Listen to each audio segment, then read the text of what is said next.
bioteknologi. Kamu anak milenial kan, harus tahu bioteknologi itu apa. Oke, kita belajar yuk. Oke adik-adik, sekarang kita lanjutkan ke materi selanjutnya mengenai bioteknologi. Ya, jadi kan kalau anak milenial itu suka ya sama segala sesuatu yang berbasis teknologi. Jadi kamu tuh harus paham benar tentang bioteknologi. Bioteknologi menurut pengertiannya itu adalah memanfaatkan aktivitas yang memanfaatkan organisme hidup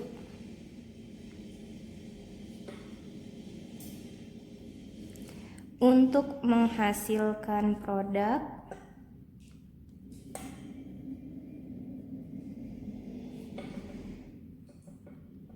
barang atau pemakaian jasa tertentu. Barang atau jasa tertentu. Sampai sini masih abstrak ya, masih abstrak. Jadi nanti kita bahas contohnya. Bioteknologi itu dibagi menjadi dua.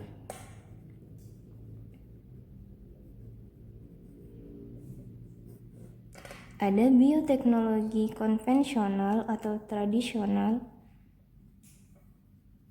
ada bioteknologi modern.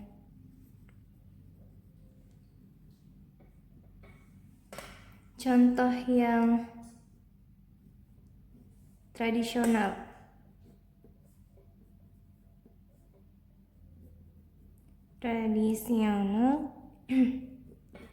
atau konvensional, misalnya tahu kan nata de coco? Nata de coco itu buatnya pakai bakteri Acetobacter psilynum. Pembuatan nata de coco itu pakai peran dari bakteri Acetobacter psilynum. Kemudian yogurt, buat yogurt itu pakai bakteri Lactobacillus bulgaricus. Apalagi kecap pakai apa? Aspergillus wentii. Apalagi pembuatan bahan-bahan makanan yang sering kita makan, tempe. Contohnya apa? Pakai organisme apa? Rhizopus oligosporus, bisa Rhizopus oryzae, bisa. Habis itu bir atau minuman beralkohol. Jangan minum ya, bir atau minuman beralkohol itu pakai Saccharomyces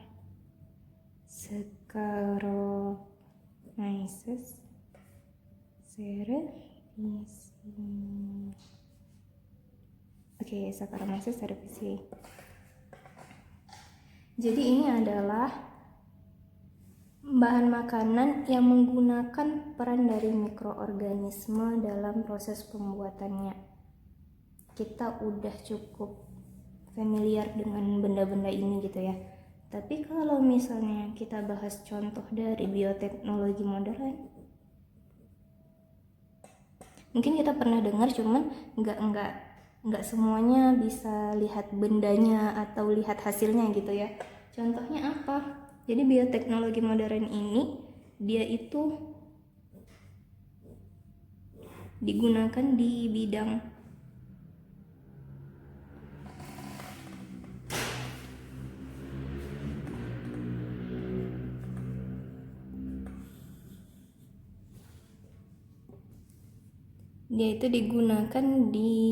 bidang pangan dan pertanian. Di bidang industri atau pertambangan juga di bidang kesehatan. Kalau di bidang pangan atau pertanian, contohnya PST. PST itu artinya atau kepanjangannya protein sel tunggal. Kemudian bioinsektisida. Kemudian kultur jaringan.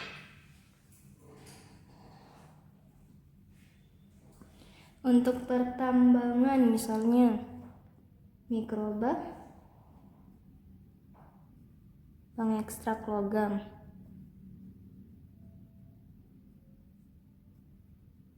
Di pengolahan minyak bumi juga dipakai sih, bioremediasi namanya. Di kesehatan untuk buat hormon, nanti kita cerita ya satu-satu ya. Terus antibodi monoklonal.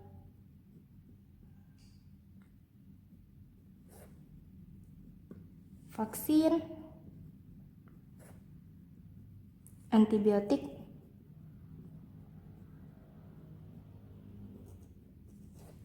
selanjutnya cloning. Jadi ini ada beberapa contoh penerapan bioteknologi modern dalam berbagai bidang.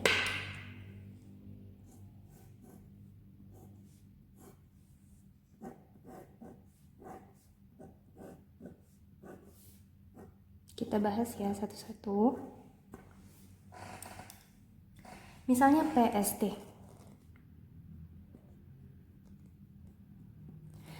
Protein sel tunggal ini tercetus idenya pertama kali karena krisis pangan tahun 1970, di mana populasi manusia semakin bertambah sementara bahan-bahan pangan itu semakin sulit untuk diperbaharui atau diperbanyak.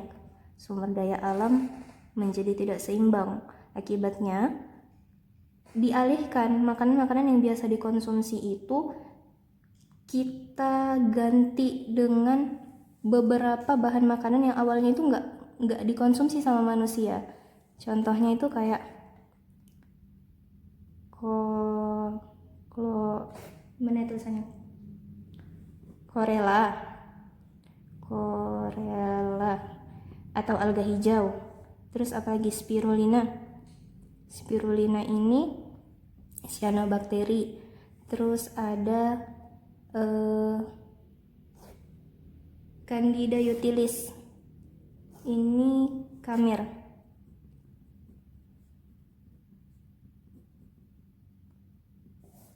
Nah,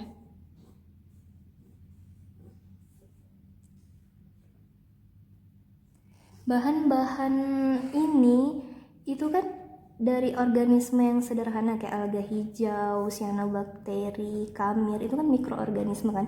Jadi mereka itu dijadikan sebentuk biomasa gitu, dikeringkan, tapi itu yang digunakan oleh astronot-astronot di luar angkasa untuk sumber makanan karena memang kadar proteinnya itu tinggi. Kemudian biaya produksi untuk menghasilkan makanan yang terbuat dari ini itu tuh cenderung memakan biaya yang rendah. Selain digunakan sebagai bahan makanan manusia juga ditambahkan ke pakan ternak. Kemudian yang kedua, bioinsektisida. Nah, biasanya ada beberapa tanaman yang secara genetik waktu jadi masih dalam bentuk biji itu DNA-nya disisipi oleh DNA dari organisme lain, misalnya bakteri, Bacillus thuringiensis. DNA bakteri Bacillus thuringiensis ini diambil kemudian disisipin ke tanaman-tanaman perkebunan atau pertanian. Gunanya apa? Gunanya adalah supaya kalau misalnya tanaman-tanaman ini nanti ketika besar diganggu sama hama, itu petani nggak usah ngeluarin insektisida atau pestisida, cukup dibiarin aja karena secara otomatis kalau jaringan tumbuhan itu termakan oleh hama, itu bisa hamanya keracunan gitu. Dan apakah kita perlu khawatir kalau seandainya kita makan tanaman itu kita juga keracunan? Enggak, karena sifat dari bakteri ini dia menyerang secara spesifik. Dia punya inang yang spesifik, dan dalam hal ini adalah inangnya itu memang hama-hama itu gitu. Jadi keren ya, ada senjata biologi di situ. Kemudian yang ketiga itu kultur jaringan.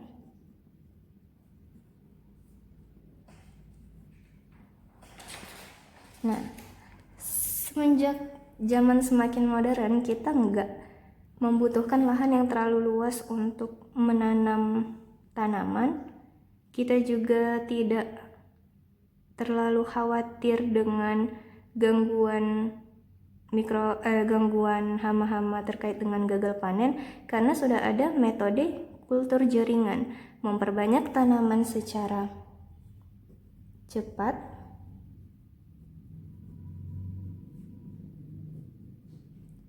dengan sifat unggul. Jadi kultur jaringan ini memanfaatkan sifat seluruh makhluk hidup yang memiliki ada namanya sifat totipotensi. Dalam satuan struktural kehidupan, individu itu maksudnya gini, penyusun individu itu kan sel gitu kan.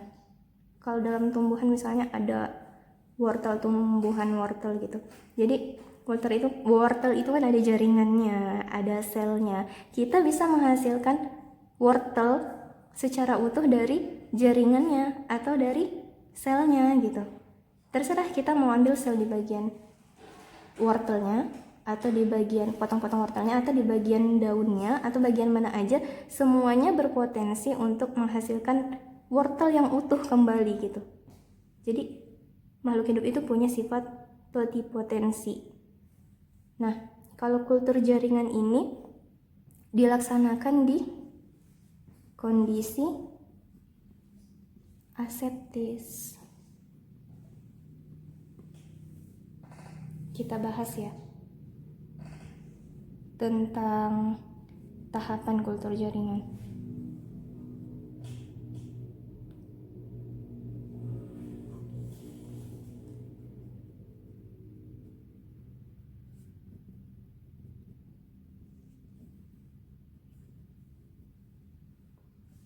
Yang pertama, sediain explant.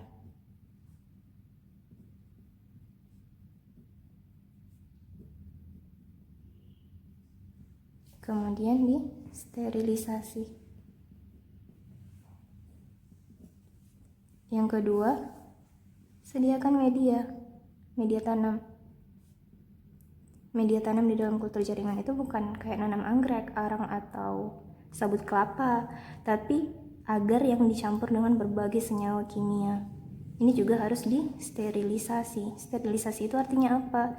Dimasukkan ke dalam suhu yang cukup panas sehingga mikroorganisme yang kemungkinan akan mengganggu pertumbuhan dari tanaman yang mau kita kulturkan itu nggak bisa gitu, nggak berlaku.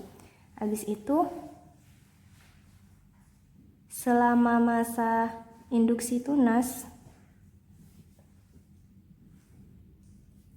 sampai tanaman itu semakin besar atau bertumbuh, elongasi, itu dilakukan subkultur berkali-kali. Apa tuh subkultur? Kan gini, kultur jaringan itu kita nanam di dalam tabung gitu. Nanam di dalam tabung. Jadi ini ada agar, media tanamnya, kita tanam di sini. Kalau dia misalnya semakin panjang, udah nggak muat lagi di dalam tabung yang satu, kita pindah ke tabung yang lain. Gitu. Kita pindah lagi ke tabung yang lain sampai dia siap untuk dipindah ke alam dengan sinar matahari langsung. Soalnya kan kalau kultur jaringan kan tabung-tabung ini kan ditempatkan di dalam lab kultur. Tapi kalau misalnya udah dianggap cukup kuat, dia bakal dipindahkan ke lingkungan, namanya aklimatisasi. 1. Karena kita nggak terlalu perlu banyak induk, kayak nanam yang harus cabut akarnya ditanam. Ini akarnya aja kita potong-potong bisa jadi banyak tumbuhan karena sifat potensi itu gitu kan. Jadi perbanyakannya itu cepat dan semua sifatnya itu 100% mirip sama, tergantung explant. Explant ini adalah apa yang tumbuhan yang kita pakai sebagai tanaman induknya pertama kali gitu. Misalnya tumbuhan dengan sifat-sifat yang buahnya manis, yang pohonnya rendah dan segala macam. Itu dia kultur jaringan. Mikroba pengekstrak logam ini biasanya dari genus Thiobacillus.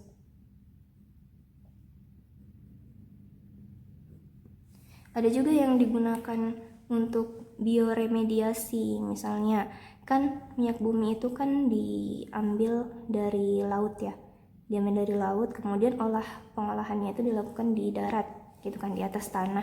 Jadi tanah yang udah terkena dari limbah minyak bumi itu ternyata itu kehilangan kesuburannya, jadi lahan kritis yang nggak bisa digunakan untuk pertanian dan segala macamnya. Jadi dimasukin mikroorganisme ke sana, yang kemudian membuat tanaman itu memiliki kesuburannya kembali. Jadi zat-zat pencemarnya minyak buminya itu dijadiin sumber energi sama mikroba itu gitu. Untuk kesehatan hormon, pernah dengar kan hormon insulin? Ini bidang kesehatan satu ya, hormon insulin. Kalau kita di manusia normal, hormon insulin itu kan dihasilkan oleh sel beta pankreas kita, ya kan? Gunanya untuk mengatur homostasi dari gula darah di dalam tubuh, keseimbangan dari gula darah di dalam tubuh. Jadi, seiring dengan perkembangan zaman, ternyata manusia semakin banyak yang kena diabetes. Jadi, pankreasnya itu nggak bisa memproduksi insulin karena mengalami kerusakan, atau insulin yang dikeluarkannya itu cenderung tidak bisa mengatasi kelebihan gula darahnya, sehingga perkembangan selanjutnya adalah kita mulai pakai insulin dari pankreas sapi, atau ada juga yang pankreas hewan yang lain gitu. Tapi kan sapi mahal ya, gak semua orang bisa berobat. Jadi untungnya bioteknologi itu kita manfaatkan organisme yang gak membutuhkan biaya yang sangat mahal gitu. Akhirnya hormon insulin itu kita manfaatkan bakteri Escherichia coli. Ini contohnya ya, bakteri. Jadi bakteri itu kan prokariotik itu DNA-nya itu intinya itu tidak diliputi oleh membran inti. Kemudian ada struktur seperti cincin yang disebut dengan plasmid. Jadi menggunakan Escherichia coli untuk mendapatkan insulin itu dilakukan dengan cara menyisipkan. Ini plasmid digunting pakai enzim restriksi namanya, endonuklease. Jadi gimana? Jadi gini. Kemudian diambil gen insulin manusia. Gen manusia yang mengekspresikan produksi insulin.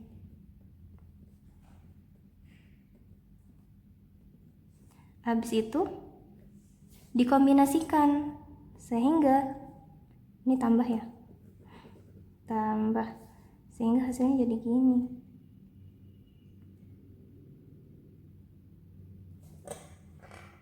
Ini disebut dengan DNA rekombinan.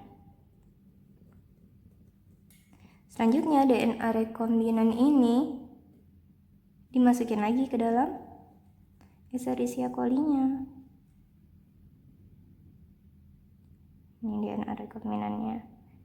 Dan tahu kan kalau bakteri itu berkembang dengan cara pembelahan binar.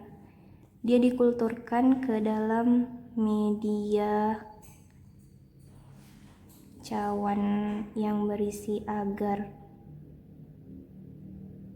Diletakin di sini, kemudian berkembang biak.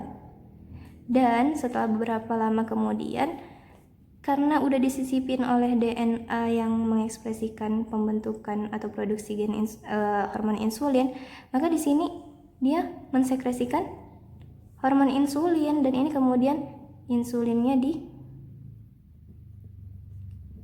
dipurifikasi, artinya dimurnikan, udah dipisahkan dari bakterinya atau dari media tempat pertumbuhan dari bakteri itu. Jadi itu proses dari produksi hormon insulin menggunakan Escherichia coli. Yang kedua, antibodi monoklonal.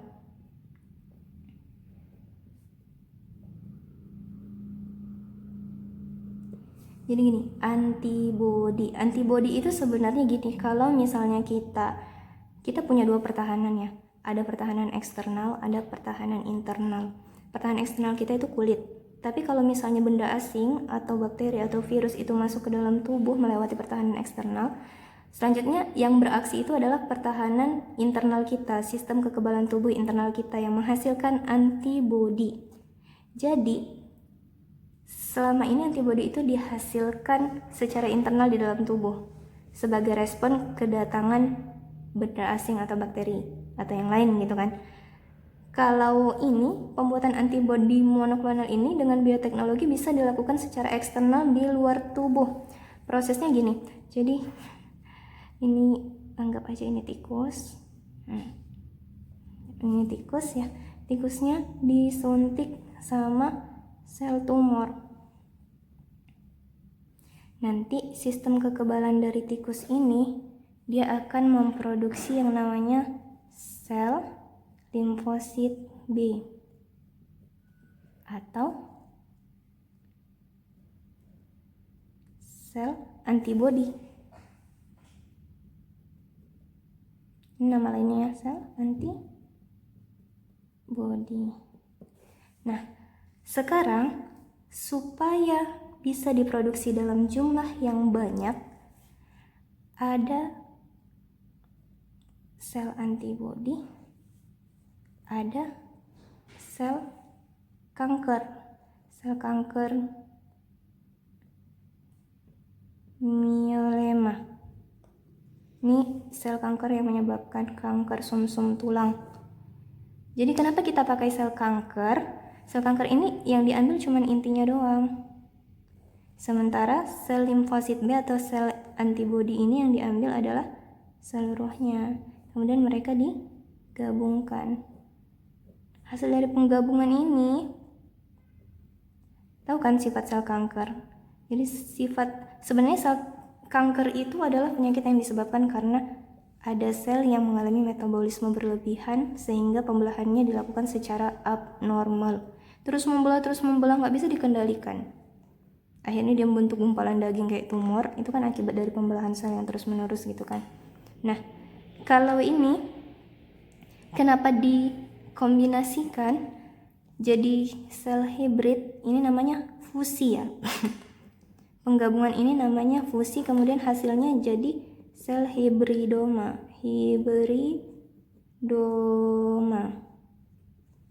Udah. Aktivitas pembelahannya jadi luar biasa.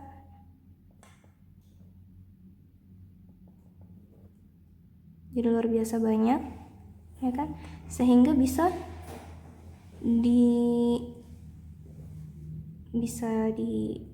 koleksi. Gitu. Kemudian bisa digunakan untuk mendeteksi ada tidaknya potensi kanker di tubuh manusia ketika sel-sel hibridoma ini atau antibodi monoklonal ini diinjeksikan itu disuntikkan ke dalam tubuh manusia. Selanjutnya vaksin.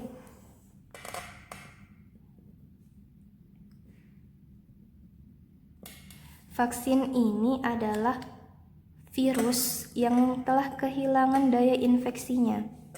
Jadi bioteknologi memanfaatkan virus yang telah dilemahkan dikultur ke dalam, kalau misalnya virus dia nggak bisa dikultur ke dalam media agar ya. Kalau bakteri bisa, kalau virus karena sifatnya adalah parasit intraseluler, artinya memang cuman bisa hidup di dalam sel hidup, maka medianya itu biasanya telur bebek atau yang lain gitu kan. Kemudian vaksin ini diinjeksikan dalam bentuk imunisasi. Nomor 4, antibiotik.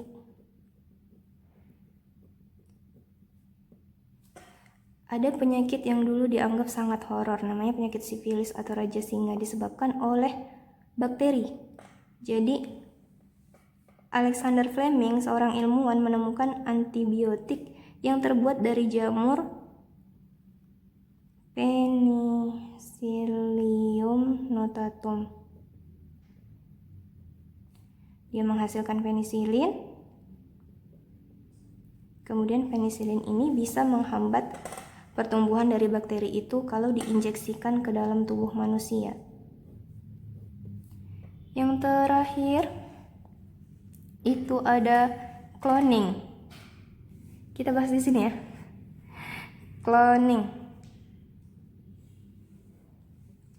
Cloning itu pada dasarnya kita ambil ada sel somatis, ada sel telur, sel somatis, ini induk 1, ini induk 2, sel telur kan. Untuk sel telur ini kita cuman ambil selnya, intinya kita buang, nggak dibuang juga, maksudnya disingkirkan. Habis itu sel somatis kita pakai sebaliknya, kita pakai intinya. Jadi ketika digabungkan dia berbentuk, kan kalau sel somatis kan 2N ya, 2N diploid ya kan, dia bisa membelah zigot ini, bisa, bukan zigot sih, dia bisa membelah jadi embrio, membelah, habis itu dikulturkan.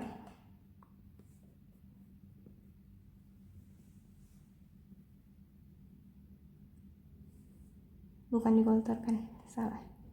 Dimasukin ke dalam uterus atau rahim induk 3. Nanti induk 3 hamil, terus anaknya itu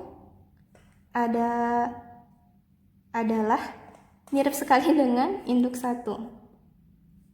Induk 1. Jadi sebenarnya cloning ini adalah proses fotokopi yang menghasilkan anak mirip sekali dengan induknya. Karena memang itu kayak bukan anak tapi kopian dari induknya gitu. Karena dalam proses cloning kita nggak butuh hewan jantan dengan hewan betina atau individu jantan dengan individu betina. Contohnya, cloning yang pertama kali berhasil dilaksanakan pada hewan adalah domba doli. Jadi domba doli itu ada hasil dari pengambilan kelenjar mamai dari seekor domba, yang kemudian sel kelenjar mamai seekor domba kemudian digabungkan dengan ovum dari domba yang lain. Sama prosesnya kayak gini, yang ini ovumnya cuma diambil, disingkirkan intinya, yang diambil selnya. Kalau yang ini satu lagi yang kelenjar mamai itu diambil intinya. Jadi setelah digabungkan, ingat ya, ini bukan ovum dengan sperma, ini sel somatis dengan ovum, diimplantasikan ke uterus dari domba yang ketiga, maka domba yang ketiga itu bisa hamil yang anaknya tuh kopiannya mirip dengan induk yang pertama, pemilik, kelenjar mamai, pemilik inti dari sel. Karena di dalam inti itu kan ada bahan materi genetik. Jadi secara genetis ya anaknya domba 3 itu mirip dengan domba yang pertama.